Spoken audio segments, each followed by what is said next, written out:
오늘 팔복 여러분들과 같이 읽었습니다. 팔복은 우리가 많이 들어서 잘 알고 있는 내용일 수 있을 것 같아요.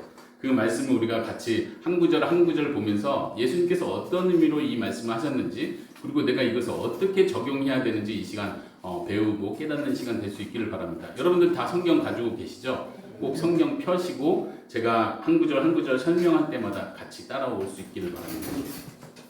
팔복은 우리가 흔히 팔복이라고 말하는 이유도 8가지의 복을 말하고 있기 때문에 그렇습니다. 예수님께서 말씀하실 때 복이 있도다 이렇게 말씀하시면서 8가지의 어떤 특징을 말씀하고 있습니다. 우리가 잘 아는 것처럼 마음이 가난한 자가 복이 있도다 이렇게 말씀하십니다.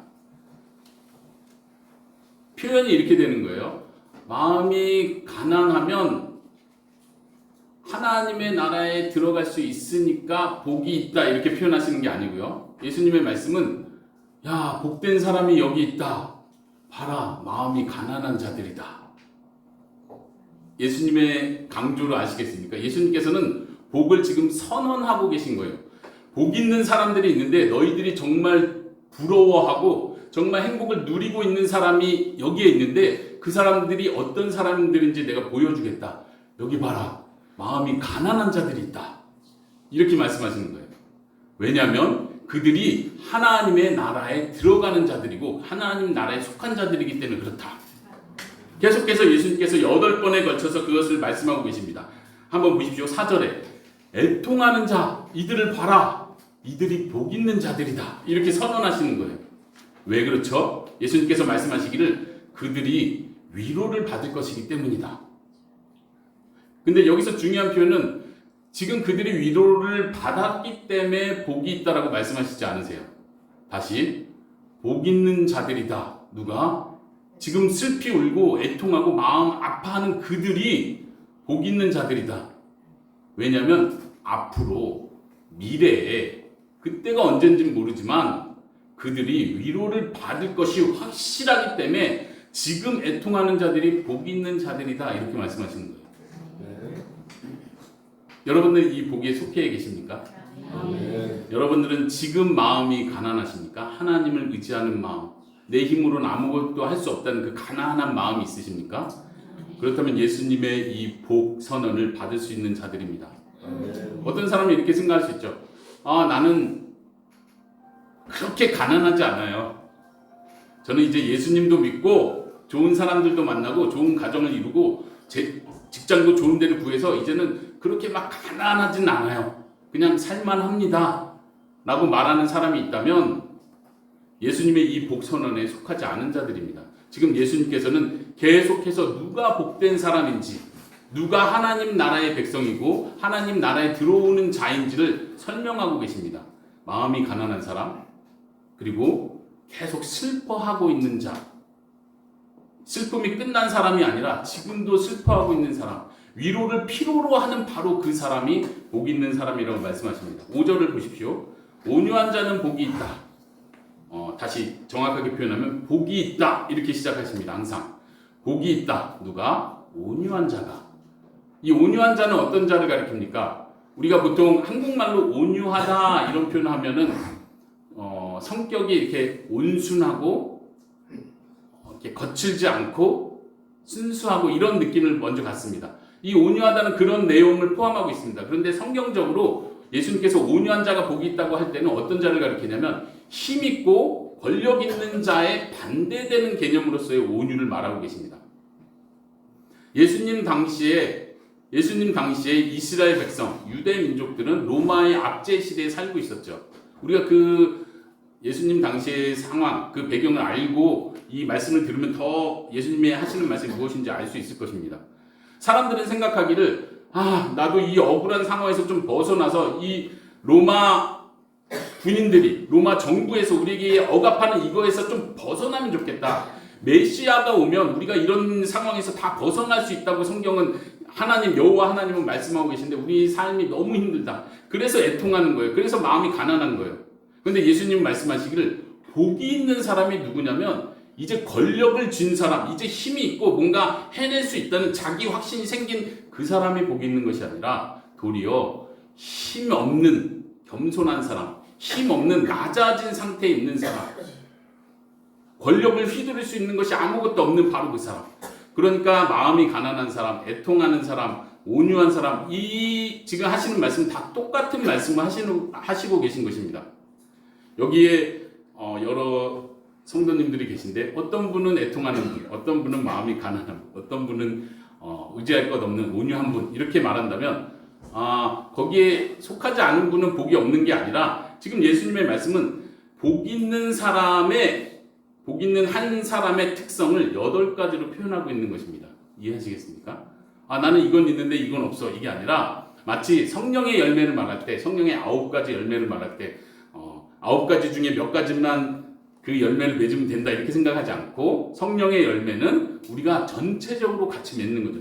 내 안에 성령님이 계시다면 그 성품이 내 안에서 내 삶에서 드러나는 거죠. 9가지 열매가 다 드러나듯이 예수님께서 말씀하시는 복 있는 사람의 이 특징은 한 사람의 특징을 말합니다. 다 연결되어 있다는 것입니다. 마음이 가난해서 하나님을 의지할 수밖에 없습니다. 늘 애통해서 위로를 필요로 하는 자입니다. 왜냐하면 억압 상태에 있기 때문에 힘이 있는 것이 아니라 도리어 온유한 자, 겸손한 자, 어떤 다르게 표현하자면 비천한 자리에 있는 자를 가리킵니다. 예수님께서는 그들이 복이 있다고 합니다. 왜 복이 있다고 말합니까? 땅을 기업으로 받을 것이기 때문입니다. 기업이라는 표현은 상속받는다는 얘기입니다. 상속받는다는 건 아직 받지 않은 거죠. 온유한 자가 복이 있는 이유는 앞으로 엄청난 땅을 여기서 말하는 건 하나님의 나라를 가리키겠죠. 하나님의 나라를 상속받을 것이 확실하기 때문에 비록 지금은 내가 땅을 가지고 있지 않고 비록 지금은 내가 권력을 가지고 있지 않지만 그 확실함 때문에 지금 상태가 도리어 복 있는 상태다라고 말합니다. 예수님의 말씀을 계속 살펴보면요. 진짜 비천한 상태에 있는 사람이 복이 있다는 걸 계속 강조합니다. 예수님의 말씀은 위로의 말씀입니다. 지금 너가 잘 돼서 복이 있다고 말하고 계시지 않습니다. 다시 말하면 지금까지 슬피 울고 있었는데 이제 하나님의 기도의 응답을 받아서 눈물이 사라지고 마음이 가난하고 너무 힘들었는데 하나님의 은혜를 너무 많이 받아서 마음이 충만해진 사람이 복이 있다 이렇게 말씀하시지 않는다는 거예요. 이건 굉장히 특이한 예수님의 선언입니다. 우리가 오늘날 팔복을 계속 이해해 갈 때 오해하는 것 중에 가장 큰 오해 중에 하나가 바로 이것입니다. 복이 있다 이 말과 앞으로 잘 된다는 말을 연결해서 오해를 해요. 다시 말하면 애통하는 자가 이제 더 이상 애통하지 않게 되기 때문에 복이 있다라고 생각을 해요. 오늘날 시대에 보면은 많은 사람들이 교회 안에서 간증을 합니다. 유튜브 방송을 통해서 TV 방송을 통해서 기도 응답을 간증하기도 하고 어려움 가운데 회복된 것을 간증하는 것을 우리가 많이 봅니다. 그리고 우린 그런 간증을 보면서 부러워합니다. 나도 저런 은혜를 받았으면 나도 내 기도가 응답받아서 이렇게 간증할 수 있으면 좋겠다. 근데 예수님의 말씀은 너희가 이 문제가 해결됐기 때문에 복이 있다라고 말씀하시지 않는다는 얘기입니다. 예수님은 그냥 지금 힘든 너희들이 복이 있는 사람들이다 이렇게 선언하십니다. 아까 찬양에서 이렇게 팔복 찬양하면서 내게도 주소서 내가 복을 받기 원합니다 이런 표현 있잖아요. 여러분들 이 복을 받기 원하십니까? 네. 그러니까 잘 생각하셔야 돼요. 난 계속 그냥 애통하고 싶어요. 계속 눈물 흘리는 자로 이 세상을 살고 싶어요. 왜냐면 그게 복이 있으니까. 여러분들 그렇게 고백할 수 있으십니까? 하나님 계속 마음이 가난해지고 싶습니다. 내 마음이 하나님이라는 이유로 기도 응답을 받았다는 이유로 내가 그냥 이제는 뭣도 필요 없는 사람처럼 나 혼자 해낼 수 있는 사람처럼 살고 싶지 않습니다. 그냥 마음이 가난해가지고 하나님 지금도 안 도와주시면 안 됩니다. 제발 도와주셔야 됩니다. 이런 상태로 살고 싶습니다. 왜냐하면 그게 복 있는 사람이라고 말씀하셨기 때문입니다. 여러분들 이런 복을 원하십니까? 그렇게 사십시오. 권력을 쥐고 내가 이제 좀 힘이 생기고 재력이 생겨서 이제 좀 떵떵거리면서 살 수 있겠다. 이게 나한테 복이다가 아니라 그 반대를 말하고 계십니다. 그냥 지금 너무 비참한 상태에 있어서 정말 하나님께서 나중에 나에게 뭔가를 약속해주는 그 약속 없다면 나는 그냥 완전 이 세상에 너무 허무한 자입니다. 그러나 주님께서 마지막 날 주님의 나라가 완성될 때 나에게 귀한 하나님의 나라를 허락하실 것을 믿습니다. 그렇기 때문에 나는 이 땅에서 그냥 가난한 자로, 온유한 자로, 힘 없어도 그 길을 가겠습니다. 예수님께서 이걸 복 있는 자라고 말씀하셨기 때문입니다. 이렇게 고백할 수 있는 사람들이 될 수 있기를 바랍니다. 계속해서 6절을 한번 보십시오. 의에 줄이고 목마른 자는 복이 있다. 지금 계속 같은 사람을 표현하는 것이라고 했습니다. 서로 연결되어 있다고 생각하시면서 보십시오. 의에 줄이고 목마르다. 의에 줄이다는 건 무엇입니까? 의라는 표현은 우리가 흔히 잘 이해할 수 있는 대로 정의, 공의 이런 걸 생각하시면 됩니다. 다른 지금 신학적으로 예수 그리스도를 통한 칭의, 믿음을 통한 의 이런 걸 말하는 것이 아닙니다. 도리어 정의에 목말라 있는 사람. 여러분들 정의에 목말라 계십니까? 네, 한국 사람은 대부분 정의에 목말라 있는 것 같아요. 다른 나라 사람과 좀 다르게 더더욱 한국 사람들은 이게 불법이다, 옳지 않다 하면 막 힘이 나잖아요. 그렇지 않습니까? 하나님 보시는 관점에서 정의는 무엇입니까? 하나님 보시는 관점에서 정의는 옳고 그름을 단순히 따지는 것이 아니라 하나님께서 기뻐하시는 하나님과의 올바른 관계 속에서 나오는 이웃들과의 바른 관계를 말합니다. 관계 관점으로 생각하셔야 됩니다. 저 사람이 힘들어하는데, 저 사람이 가난해서 돈을 벌지 못하고 먹지 못하고 있는데 내가 그 사람에게 사랑을 베푸는 것, 이것이 하나님이 보실 때의 정의입니다. 하나님께서 모든 사람을 창조하셨다는 것을 우리는 믿습니다. 그리고 하나님께서 어떤 사람에겐 재물의 복을 주셨고 어떤 사람은 여전히 힘들고 가난하게 살도록 하나님께서 허락하셨다는 걸 우리는 알고 믿습니다. 근데 우리는 인간적인 관점에서 정의를 따집니다. 저 사람은 게을러서 돈을 못 번 거야. 저 사람 노력이 부족한 거야. 그리고 정의를 말합니다. 저 사람 먹을 자격이 안 돼. 쉽게 말합니다. 이건 세상이 말하는 정의입니다. 하나님께서 보시는 정의는 내가 모든 사람을 사랑한다. 하나님께서 보시는 정의는 내가 악인에게도 햇빛과 비를 내렸다. 나를 거역하고 나를 믿지 않는 자에게조차 내가 공기를 주었고 숨 쉴 수 있도록 했고 그에게 재능과 지혜를 주었다. 이것은 하나님께서 사람들을 대하는, 사람들과 관계하는 방식입니다. 그렇다면 우리도 하나님처럼 사람들을 그렇게 대하는 것입니다. 정의입니다. 그것이 정의입니다. 근데 이 세상은 그렇게 보지 않습니다. 우리는 이 세상에 살아가면서 의에 줄이고 목마를 수밖에 없습니다. 하나님을 의지할 수밖에 없습니다. 내가 선한 일을 행하고 앞에서 말하는 것처럼 정말 애통하고 마음 가난한 마음으로 권력을 휘두르지 않고 도리어 하나님의 성품을 닮아가면서 살아가려고 할 때 이 세상은, 믿지 않는 사람들은 나에게 정의를 실현해버립니다. 그들의 관점에서 정의를 실현합니다. 그럼 우리는 그걸 보복하지 않습니다. 하나님을 믿는 사람, 하나님께 속한 자들은 보복하지 않고 도리어 하나님을 바라봅니다. 다시 마음이 가난해지는 거예요. 다시 눈물이 나는 거예요. 다시 권력을 휘두르는 자리로 가지 않고 권력을 내려놓는 자리로 도리어 내려갑니다. 의에 줄이고 목마를 수밖에 없습니다. 그런데 하나님께서 그 사람들이 복이 있다고 말씀하십니다. 왜냐하면 비록 지금은 목마른 상태에 있지만, 배고픈 상태에 있지만, 정의에 대해서 배고픈 상태에 있지만 하나님께서 그들을 정의로 배불리실 것을 믿기 때문입니다. 이것은 항상 마지막 날을 바라보게 합니다. 우리는 이 세상이 끝이라고 믿지 않습니다. 예수님을 믿는 사람들은 이 세상이 끝이라고 믿지 않습니다. 이 세상이 끝나는 날, 나의 인생이 끝나는 날, 예수님께서 다시 오셔서 나를 영접하실 것입니다. 그리고 우리에게 가장 귀한 것을 주실 것입니다. 눈물을 흘렸던 자들에게 위로를 주실 것입니다.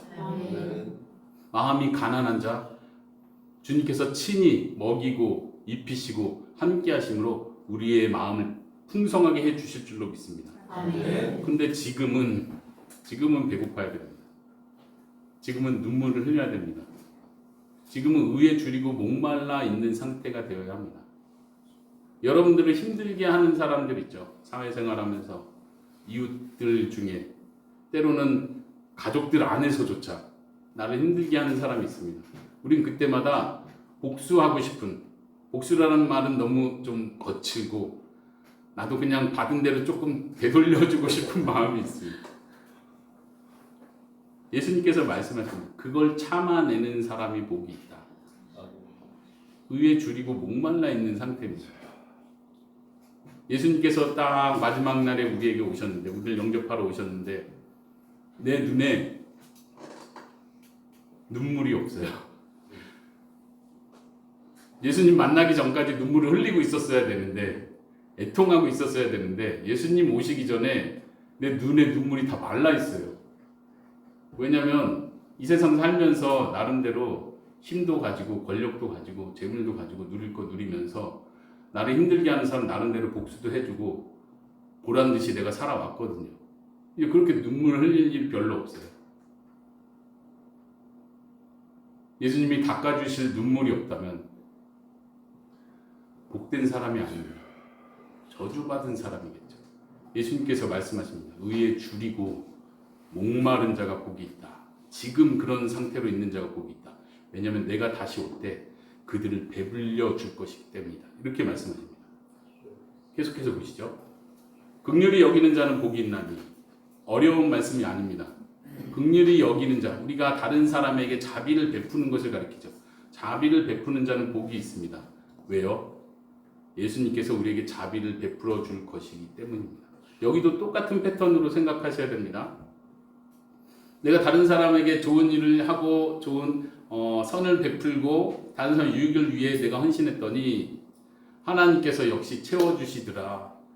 내가 이렇게 한 만큼 또 다른 것을 통해서 하나님께서 나에게 복을 주시더라. 그러니까 복된 사람이다라고 말씀하시는 게 아니라는 얘기입니다. 때로는 그런 일이 있죠. 근데 우리가 누군가에게 자비를 베풀고 선을 베풀 때 그 이해 타산을 생각하면 안 됩니다. 내가 이 정도 했으니까 저 사람도 나에게 최소한 이 정도는 해주겠지. 이 사람이 아니더라도 하나님께서 내 모습을 보시고 다른 사람을 통해서 나에게 또 갚아주시겠지. 이런 계산으로 긍휼을 베푸는 자가 아닙니다. 그냥 긍휼을 베푸는 거예요.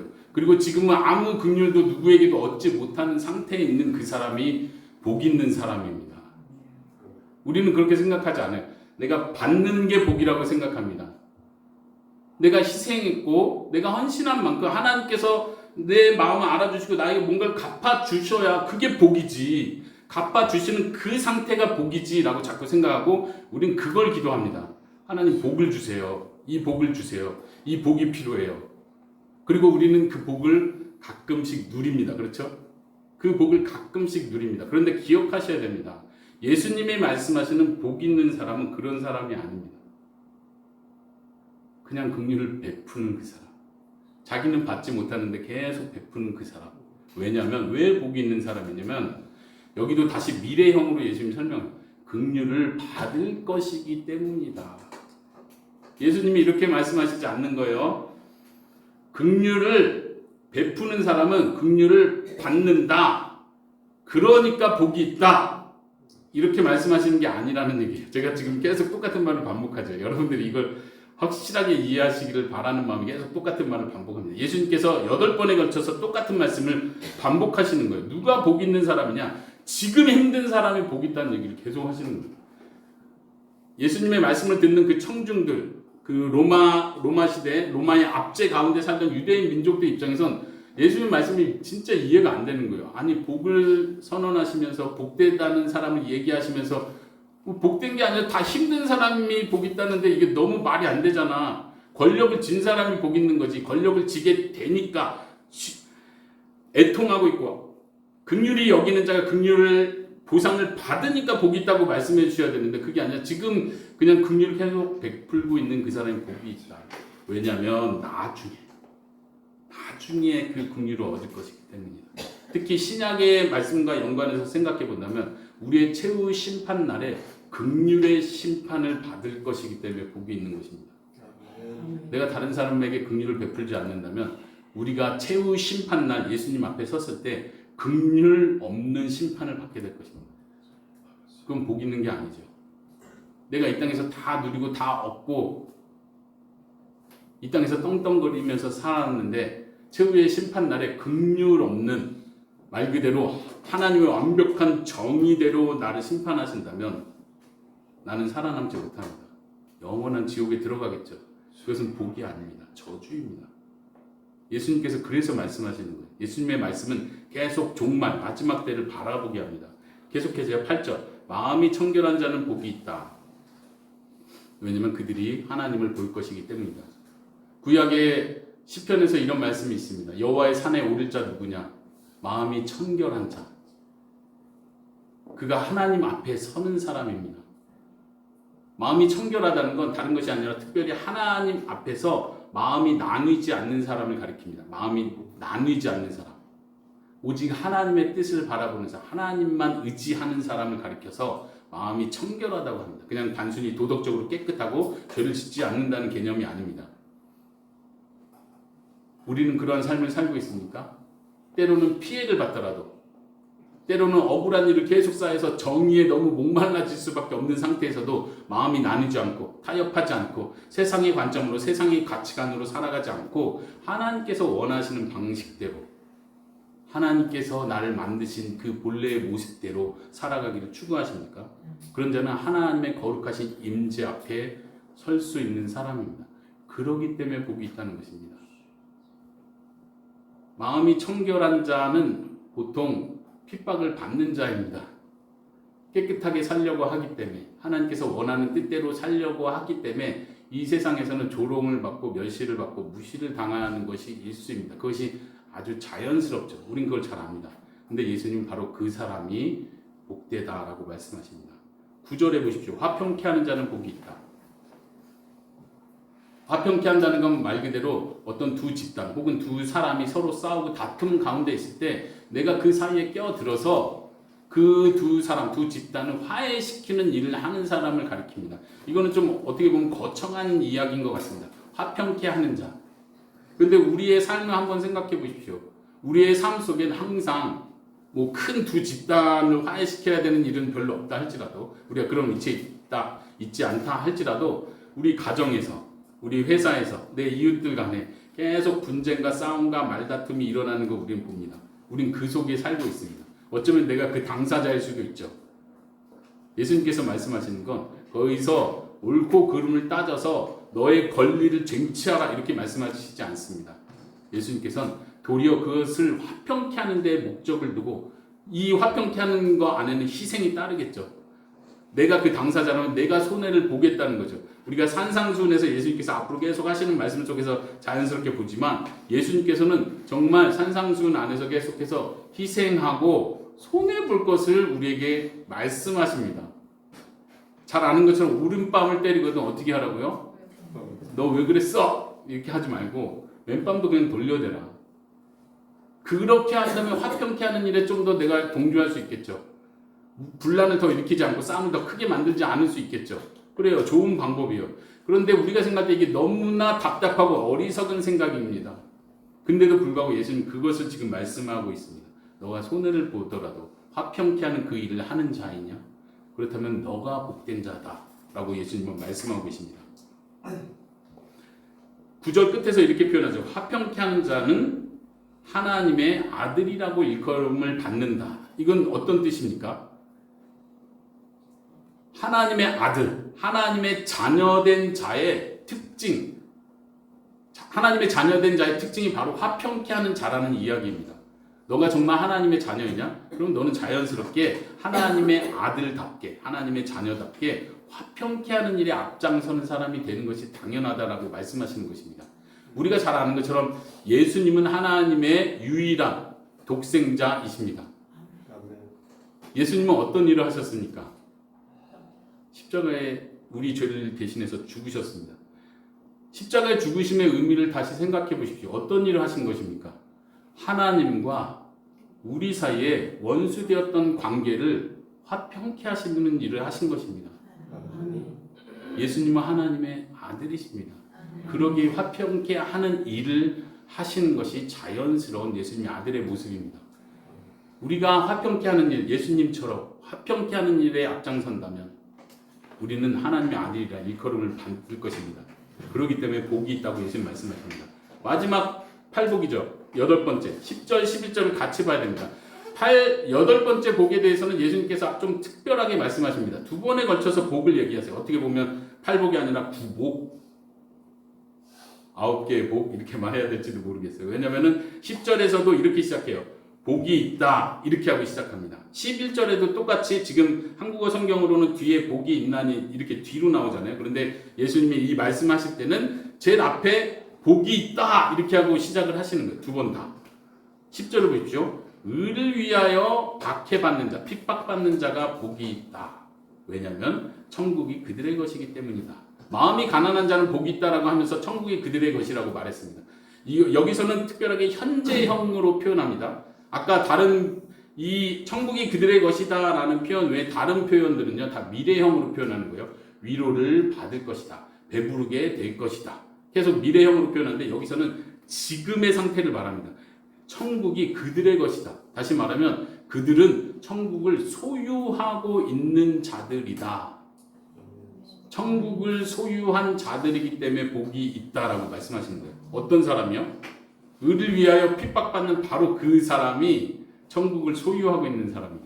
마음이 가난한 바로 그 사람이 지금 천국을 소유하고 있는 사람이래요. 하나님의 나라, 하나님의 영광의 다스림이 있는 그 나라를 소유하고 있는 사람, 그 나라 안에 들어와 있는 사람이라는 뜻입니다. 그렇기 때문에 복이 있습니다. 그러니까 이제 천국을 소유한다고 하나님의 통치 아래 거하니까 이제는 핍박을 안 받아야 되는 거 아닌가요? 아니요. 예수님 말씀은 핍박을 안 받으면 천국을 소유한 게 아니라는 얘기를 하는 거예요. 마음이 가난하지 않으면 더 이상 천국을 소유한 자가 아니라는 얘기를 하는 거예요. 우리는 여전히 마음이 가난합니까? 우리는 여전히 의를 위하여 핍박을 받고 있습니까? 그렇다면 내가 천국을 소유한 자, 천국 하나님의 나라 안에 거하고 있는 자라는 확신을 가질 수 있습니다. 자기 자신을 한번 점검해 볼 수 있기를 바랍니다. 11절은요. 나로 말미암아 너희를 욕하고 박해하고 거짓으로 너희를 거슬러 모든 악한 말을 할 때는 너희에게 복이 있다. 똑같이 복이 있다라고 시작하시는데 어떻게 보면 패턴이 같아요. 그래서 두 개를 묶어서 하나의 복으로 이야기를 합니다. 첫 번째는 의를 위하여 박해를 받는다. 두 번째는 예수님 자신을 가리켜서 나를 위하여 박해를 받는 자 이렇게 표현할 수 있겠죠. 의를 위하여 박해를 받는 것과 예수님을 위하여 박해를 받는 게 어떻게 다를까요? 혹은 어떻게 같은 하나의 복이라고 말할 수 있을까요? 의라는 표현 아까 제가 설명해 드렸습니다. 뭐라고 말씀드렸습니까? 단지 정의를 말하는 것이 아니라 하나님과 이웃과의 올바른 관계 안에서 사는 그 삶을 가리킨다고 했습니다. 하나님의 기뻐하는 삶, 하나님께서 원하시는 인간관계의 바른 삶, 사랑하고 섬기고 이들을 용서하고 이런 삶을 살아갈 때 박해를 받는데요. 그렇습니까? 맞습니다. 소위 말하는 세상적인 가치관으로 이해타산을 따지고 내 유익을 위해서 내 중심적으로 살면 박해를 얼마든지 피하고 지혜롭게 헤쳐나갈 수 있습니다. 근데 예수님의 가르침은 그게 아니라 그렇게 바르게 살아가려고 하니 무시도 당하고 멸시도 당하고 박해도 당하고 똑같이 예수님께서 나를 위하여 저기서 지금 한국어로 다시 한번 보십시오. 의를 위하여 그리고 나로 말미암아 이렇게 번역되어 있죠. 위하여라는 말과 말미암아라는 이 단어는 같은 단어입니다. 헬라어로 같은 단어예요. 그러니까 의를 위하여 박해받는다. 나를 위하여 박해받는다. 같은 표현이에요. 혹은 의를 말미암아 박해를 받는 것. 다시 말하면 선한 일을 하는 것. 혹은 예수님을 위하여 박해받는 것은 어떤 것입니까? 여기서도 약간 문맥과 상관없이 잘못 해석할 수 있는데 예수님을 위하여 박해받는 건 저 같은 선교사들이 하는 거죠. 안 믿는 마을에 가가지고 예수님 믿으세요 하니까 막 돌 던지고 막 이런 걸 생각하시는 게 아니라 예수님 지금 그 얘기를 하고 있는 것이 아니라 예수님으로 말미암아 예수님께서 원하시는 바로 그러한 삶을 살아가는 사람이 박해를 받는다는 얘기를 하는 겁니다. 의를 위하여 박해받는다는 말과 전혀 다르지 않죠. 하나님께서 원하시는 삶을 사는 거예요. 왜요? 예수님께서 그걸 원하시니까. 예수님께서 그런 본을 보이셨으니까 나도 그 길을 똑같이 따라가는 거예요. 어떤 길? 다른 사람을 사랑하는 거예요. 어떤 길? 다른 사람을 용서하는 거예요. 다른 사람을 축복하는 거. 원수까지도 축복하고 기도해주는 그런 삶을 살다 보면 때로는 원수가 변화가 돼가지고 나에게 막 이렇게 고맙다고 하면서 돌이키면서 눈물 흘리면서 돌아오기도 하지만 더 많은 경우는 그냥 박해받는 거예요. 그런 사람이 복이 있습니다. 여러분들 이 복을 받기 원하십니까? 항상 이 물된 동산에 와서 설교할 때마다 느끼지만 믿음이 너무 좋으세요. 보통은 이렇게 원하십니까? 그러면 좀 이렇게 멈칫하면서 제가 그래도 힘내십시오 뭐 이렇게 설교를 이어가야 되는데 아멘! 이미 벌써 마음의 각오가 다 돼 있으셔서 감사합니다. 우리는 예수님께서 원하시는 바로 이 삶을 살아가는 것입니다. 1세기 예수님이 살던 그 당시의 사람들도 다 힘들고 연약한 사람들이었습니다. 메시아로 오신 이스라엘의 구원자로 메시아로 오신 예수님께서 힘있고 능력있고 학식있고 군대를 동원할 수 있고 이런 사람들을 모으신 것이 아니라 그냥 아주 평범하고 심지어 사람들에게 지탄받고 가난하고 죄인이라고 취급받는 사람들에게 예수님께서 이 산상수훈의 말씀을 하시는 거예요. 그 사람들의 삶을 너무 잘 표현해 주는 거예요. 그 사람들 입장에선 맞아요. 제가 지금 그런 삶을 살고 있어요. 제가 지금 너무 슬퍼요. 너무 힘들어요. 웃을 일이 없어요. 제가 정말 예수님 말씀대로 살아가려고 하나님 말씀대로 살아가려고 하는데 그게 너무 힘들어요. 포기하고 싶어요. 이젠 나도 그냥 안 믿는 사람들처럼 하나님 모르는 사람들처럼 그냥 내 힘을 과시하면서 내 실력을 쌓아서 복수해주면서 살고 싶어요. 그런데 그게 하나님의 뜻이 아니라는 거 알아요. 라고 말하는 사람들에게 예수님께서 말씀하고 계시는 거예요. 만약 여러분들이 그런 마음이시라면 하나님 나라를 이미 소유하고 계신 것입니다. 예수님께서 그 사람들에게 바로 여러분들에게 위로의 말씀을 주십니다. 너희들이 복이 있다. 나의 말에 순종하고 실천하기 위해서 핍박을 받고 괴로움을 당하고 있느냐? 너희들이 복이 있다. 계속해서 이렇게 말씀하시죠. 12절까지 볼까요? 기뻐하고 즐거워하라. 왜냐하면 하늘에서 너희 상이 큽니다. 우리는요 사실 아까도 처음에서부터 계속 반복해서 말씀드리는데 우리는 사실 지금 상 받고 싶어요. 우리 기도가 항상 그렇습니다. 여러분들의 기도를 잘 살펴보세요. 지금 주세요. 아니, 천국에서 받으면 무슨 소용이 있어요. 지금 건강을 주셔야죠. 지금. 아니, 건강 천국에서 받죠. 천국 가면 부활의 몸을 입고 건강해지겠죠. 근데 지금 건강해야죠. 지금 내가 힘들고 어려운 일이 있어요. 눈물 나는 일이 있는데 지금 눈물을 닦아주셔야죠. 천국 가서야 눈물 닦아주시겠죠. 근데 지금은요. 너무 힘들다니까요. 근데 예수님은 분명히 선을 그으십니다. 하늘에서 너희 상이 큽니다. 지금이 아니다. 그럼 지금 어떻게 살아야 됩니까? 우리 크리스찬들은 이 세상에 살아갈 때는 그냥 이렇게 비참하고 비굴하고 힘들게 살아가야 합니까? 그래서 크리스찬들은 얼굴을 보면 이렇게 좀 어두워 있습니다. 항상 나는 손해보는 사람이야 막 이러면서 이렇게 어둡게 살아가는 거예요. 교회 예배 분위기 보면 자꾸 이렇게 어두워지는 거, 무거워지는 거. 예수님 따라 십자가길 가니까. 그럴 수도 있어요. 어쩌면 우리가 신앙에 처음 들어가는 순간에 그렇게 될 수도 있어요. 내 속에 죄를 너무 많이 보게 되고 이 세상에 죄를 너무 많이 보게 되니까 어두워지고 침울해지는 분위기로 갈 수도 있어요. 그런데 우리의 신앙은 그게 전부가 아닙니다. 다시 12절 보십시오. 어떻게 하라고요? 기뻐하고 즐거워하라. 왜요? 아니 지금 상 주면 기뻐하겠다는 거예요. 기뻐하지 말래도 기뻐한다니까요. 근데 예수님의 가르침은 분명해요. 하늘을 바라봐라.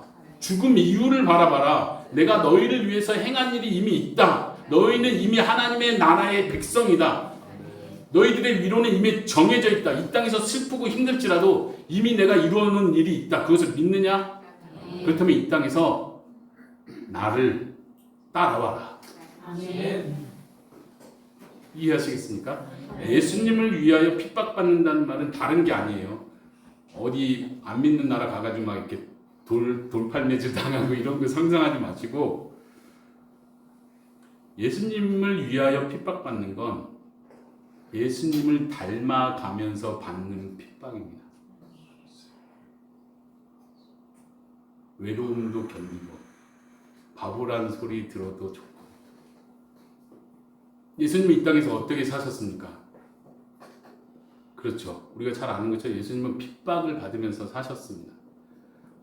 많은 선한 일을 하셨고 병든 자를 고치셨고 가난하고 힘든 자들, 죄인이라고 불리는 자들의 친구가 되어주셨고 진정으로 그들과 함께 하셨지만 결국 예수님이 간 길은 모욕과 핍박을 당하고 가장 비참한 죽음을 당하신 그 길을 걸으신 것이었습니다.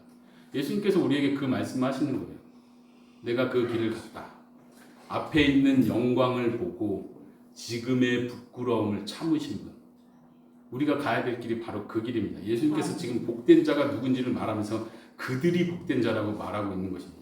지금 누리는 자가 아니라 앞으로 죽음 이후에 예수님과 함께 영원한 하나님 나라에서 모든 눈의 눈물을 씻어주시고 나의 마음의 풍성함으로 채워주시고 나를 풍성케 해주실 그 영광의 나라를 소망하는 자들, 그 확신이 있는 자들이 바로 복된 자들이다, 이렇게 말씀하시는 것입니다. 팔복을 한번 다시 보십시오. 우리가 읽었던 구절부터 다시 한번 보십시오. 3절에 심령이 가난한 자는 누구입니까? 고린도후서에 이렇게 말합니다. 우리 주 예수 그리스도의 은혜를 너희가 알거니와 부유하신 이로써 너희를 위하여 가난하게 되시고 그의 가난으로 말미암아 너희를 부유하게 하려 하십니다. 스스로 가난하게 되신 분은 예수님이십니다. 가장 부유하신 분이신데 이 땅에 내려오셔서 가장 가난한 상태를 사셨습니다. 끝까지 죽는 그 순간까지 가난한 자로 사신 분이 바로 예수님이십니다. 왜냐하면 우리를 부유하게 하시려고. 많은 사람들이 여기서도 오해를 해요. 지금 부유해진대요. 지금 예수님이 가난하게 되셔서 그러니까 우리는 지금 부유를 누려야 한대요. 믿음으로 그걸 쟁취해야 된대요. 그게 잘못된 가르침입니다. 우리도 예수님의 길을 갑니다. 이 땅에선 가난하게 가는 거예요. 예수님과 함께 이 땅 이후의 삶에서 가장 부유한 자로 영원토록 살 것입니다. 아멘. 4절에 애통하는 자는 누구입니까? 예수님께서 예루살렘 성을 보시면서 눈물을 흘리셨다고 표현합니다. 그들의 죄악을 보셨기 때문입니다. 그들이 하나님을 모르고 방황하는 걸 보셨기 때문에 예수님은 슬피 우셨습니다. 5절에 온유한 자는 누구입니까? 예수님은 이렇게 정확하게 말씀하십니다. 마태복음 11장에 나는 마음이 온유하고 겸손하니. 예수님께서 자신을 가리키셨어요. 똑같은 단어를 사용하십니다. 나는 마음이 온유하고 겸손하니. 그 다음 구절 어떻게 되죠? 네, 수고하고 무거운 짐진 자들아 다 내게로 오라. 바로 그 말씀이 있는 부분인데, 근데 더 중요한 거는 나는 마음이 온유하고 겸손하니 나의 멍에를 메고 내게 배우라. 여기서도 똑같은 말씀하시죠. 예수님을 따라오라는 얘기입니다. 예수님의 멍에를 메고 예수님과 같이 그 길을 가자는 얘기를 하고 있는 겁니다. 나는 마음이 온유하고 겸손하니 너는 이제 떵떵거리면서 살 수 있다. 이렇게 말하지 않으십니다. 나의 멍에를 메고 내게 배우라. 그리하면 너희 마음이 쉼을 얻을 것이다. 마태복음 21장에 우리가 잘 아는 표현이 있습니다. 예수님께서 예루살렘 성전에 들어가실 때 나귀를 타고 들어가시죠. 그러면서 구약의 예언을 성취하신 것이라고 말합니다. 이때 이렇게 표현해요. 마태복음 21장 5절에 보면 시온 딸에게 이르기를 내 왕이 내게 임하나니 그는 겸손하여 나귀 곧 멍에 매는 짐승의 새끼를 탔도다 하라 하였느니라. 여기서 겸손하여라는 표현이 온유하다라는 단어와 같은 단어입니다. 예수님은 낮아지신 분이셨습니다. 비참한 자리에 계신 분이셨습니다. 그걸 표현하는 것이 나귀 새끼를 타는 것이었습니다. 계속 이어서요. 6절에 의에 줄이고 목마른 자. 예수님께서는 이렇게 표현하십니다. 요한복음에 나의 양식은, 예수님의 먹는 양식은 나를 보내신 이의 뜻을 행하며 그 일을 온전히 이루는 것이다. 하나님의 뜻을 이루는 것, 하나님께서 원하시는 바, 하나님께서 원하시는 그 일을 행하시는 것, 그걸 온전히 이루시는 것이 예수님의 유일한 양식이셨습니다. 그거 외에는 예수님께서 기뻐하는 것이 없으셨습니다. 참으로 의에 줄이고 목마른 분은 예수님이셨습니다. 하나님의 의를 행하려고 이 땅에 오신 분이십니다. 계속해서요. 긍휼히 여기는 자. 마태복음 9장 36절에 예수님께서 무리를 보시고 불쌍히 여기시니 이는 그들이 목자 없는 양같이 고생하여 기진합니다. 예수님은 십자가에 죽으시는 그 마지막 순간까지 사람들을 긍휼히 여기셨습니다. 불쌍히 여기셨습니다. 심지어 자기를 핍박하고 자기를 십자가에 매달고 있는 그 사람들, 자신을 조롱하는 그 사람들을 향해서도 긍휼의 마음을 쏟아내셨습니다. 아버지, 저들의 죄를 용서하여 주십시오. 저들이 지금 자기들이 하는 일이 얼마나 큰 죄악인지도 알지 못하고 있습니다. 용서하여 주십시오. 예수님의 긍휼의 마음 우리가 본받아야 할 줄로 믿습니다. 아멘. 마음이 청결한 자는 누구입니까? 예수님을 빼놓고 마음이 청결한 자를 말할 수 있겠습니까? 히브리서에 보면 모든 일에 우리와 똑같이 시험을 받으신 분이시지만 죄는 없으시니라 말씀하십니다. 예수님은 마음이 나누신 분이 아니십니다. 타협하시는 분이 아니셨습니다. 온전하고 충성된 마음으로 하나님의 뜻을 이루시는 분이셨습니다. 화평케 하는 자는 아까 말씀드렸죠. 예수님께서는 우리와 하나님과의 관계를 회복하신 분이십니다. 제가 성경 구절을 두 군데를 읽어드리겠습니다. 골로새서 그의 십자가의 피로 화평을 이루사 만물 곧 땅에 있는 것들이나 하늘에 있는 것들이 그로 말미암아 자기와 화목하게 되기를 기뻐하심이라. 전에 악한 행실로 멀리 떠나 마음으로 원수가 되었던 너희를 이제는 그의 육체의 죽음으로 말미암아 화목하게 하사 너희를 거룩하고 흠없고 책망할 것이 없는 자로 그 앞에 세우고자 하셨나니. 에베소서에서는 이렇게 말합니다. 그는 우리의 화평이신지라 둘로 하나를 만드사 원수된 것 곧 중간에 막힌 담을 자기 육체로 허시고 법조문으로 된 계명의 율법을 폐하셨으니 이는 이 둘로 자기 안에서 한 세 사람을 지어 화평하게 하시고 또 십자가로 이 둘을 한 몸으로 하나님과 화목하게 하려 하심이라. 원수된 것을 십자가로 소멸하시고. 화평케 하는 자는 예수님이십니다. 아멘. 우리가 화평케 되는 자가 복이 있다고 말할 때 예수님이 복되다라고 말하고 있는 것입니다. 그리고 우리 마음에 소원이 있습니다. 저도 예수님처럼 화평케 하는 자가 되기 원합니다. 아멘. 우리가 예수님을 믿을 때 우리는 예수님과 연합됩니다. 예수님을 본받는 자가 되는 것입니다. 그리고 내 힘이 아니라 하나님께서 주신 그 은혜로 나도 예수님을 닮아가는 거예요. 의를 위하여 핍박받는 자는 누구입니까? 바로 예수님이시죠. 이사야서 53장에 보면 그는 멸시를 받아 사람들에게 버림을 받았으며 간고를 많이 겪었으며 질고를 아는 자라. 마치 사람들이 그에게 얼굴을 가리는 것 같이 멸시를 당하였고 우리도 그를 귀히 여기지 아니하였다 말씀하십니다. 예수님은 하나님의 의를 이루시기 위해서 친히 자신을 온전히 희생하신 분이십니다. 그리고 우리는 그 길을 따라가기 원합니다. 아멘. 이 세상에서 나도 복수하고 나도 갚아주고 싶지만 예수님의 모습을 보니까 예수님 그렇게 살지 않으셨어요. 가장 억울한 분은 예수님이셨는데 예수님은 그렇게 살지 않으셨어요. 그냥 끝까지 베풀며 하나님의 뜻을 이루는 길을 가셨어요. 그래서 우리도 그 길을 가는 거예요. 예수님을 따라 사는 바로 그 사람이 복 있는 사람인 줄로 믿습니다. 아멘. 로마서 8장 29절에 보면 이렇게 말합니다. 하나님께서 우리를 구원하신 그 이유와 목적에 대해서 말합니다. 하나님이 미리 아신 자들을 또한 그 아들의 형상을 본받게 하기 위하여 미리 정하셨으니 이는 그로 많은 형제 중에서 맏아들이 되게 하려 하심이라. 하나님께서 우리를 구원하신 이유를 말하기를 아들의 형상을 본받게 하기 위해서 우리를 구원하셨다고 말합니다. 우리는 예수님을 닮아가는 것입니다. 여러분들 하나님의 백성이십니까? 여러분들 하나님의 자녀입니까? 그렇다면 하나님의 형상을 본받은 것이 자연스럽습니다. 예수님을 닮아가는 것이 당연한 일입니다. 때로는 힘든 게 느껴지죠. 왜냐면 내 속에 죄가 있거든요. 나도 욕심이 있는 사람이거든요. 나도 죄의 본성이 있는 사람이거든요. 그러니까 예수님 닮게 예수님처럼 사는 게 너무 나한테는 힘들게 느껴져요. 그럼에도 불구하고 하나님의 자녀, 하나님의 백성은요. 그렇게 살아야 마음이 편해요. 여러분도 그렇습니까? 때로는 그런 생각 안 들죠. 아니 나도 복수하고 나도 당당하게 본때를 보여주면서 살아야 마음이 편할 것 같은데 사실은 그게 편하지 않습니다. 우리에게는 그게 편하지 않습니다. 힘들어요. 그냥 때로는 희생하고 멸시를 받고 조롱을 받더라도 예수님처럼 그 길을 가는 게 나에게 어울립니다. 그게 힘들죠. 힘든데 그래도 그 길 가야 돼요. 왜냐면 이게 내 길인다는 걸 내가 알기 때문입니다.